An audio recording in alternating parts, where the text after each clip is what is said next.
কিন্তু স্যার একটা কথা হইলো আমাদের এলাকা হইলো সুপারির এলাকা, এলাকা হইলো ধানের এলাকা। আমরা এটা কেনাকাটা করতাম আইনাতে, আমরা এলাকা গরিব মানুষ, এরা সুপারি বেশি এটা নিয়ে থাকবে। এখন আমরা এটা দায়িত্ব উনি বলছে আমি সামনে দাঁড়াই আস্তে ঠান্ডা হয়ে বলেন। আমাদের কথা হলো একটাও যে উনি আমার যে ভাই তারে গেছে মালের খবরে গেছে, অবশ্যই আমাদের চেয়ারম্যান সেনারবাল আব্দুল্লাহ লাগে ওই ধরনের বিদ্যা, এটা একটা সুইপারের ছেলে, এটা সরকারি ওই দেখেন গরিব মানুষদের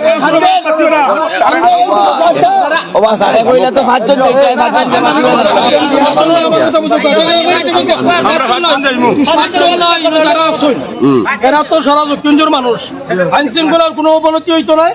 আপনারা ব্যবসায়ী যারা এরা সামনে থাকবো, পাবলিকেরও থাকবো, ইউনো সব এবং বিজিবির এরা কি ডিসিশন দেয় ওটা জানার বাদে সন্তুষ্ট হইলে তারা দেয়। একটা মিনিট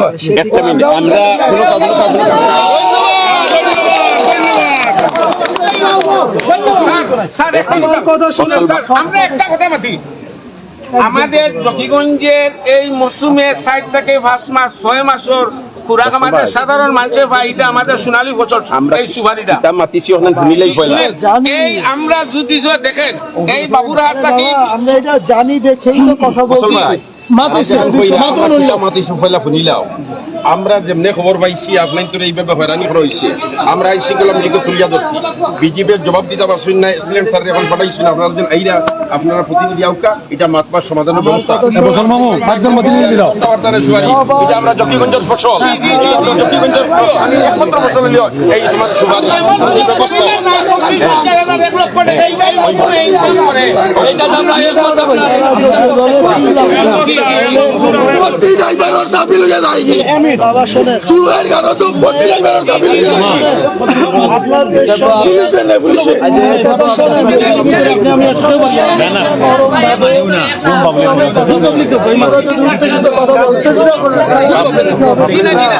আপনাদের সকল জিনিসগুলো আলোচনা করতে সময় থাকে, জোরে চিল্লায় কথা বললে তো সমাধান হবে না।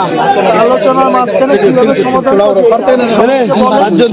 আপনাকে প্রতিশ্রুতি সমাধান করবে, আপনি না চিল্লাইলেও করবেন, তো চিল্লানোর কোনো প্রয়োজন আছে?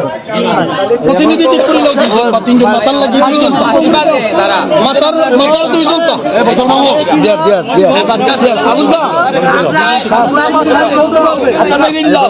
দুজনে ঠিক মাতার লাগে ঠিক ভাবে কথা বলতে পারবে। আগে রাখেন আপনারা যারা আমি দায়িত্ব দিলাম এখানে চিল্লাচিল্লি করবেন না,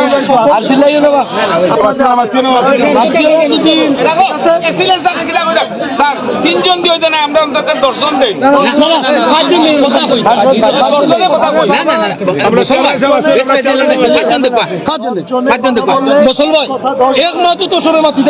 কথা বলবে একজন,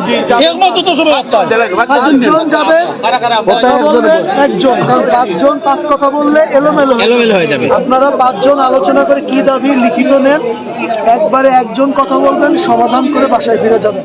কোনো চিল্লাচিল্লির দরকার নাই, এইটুকু ভরসা রাখতে হবে।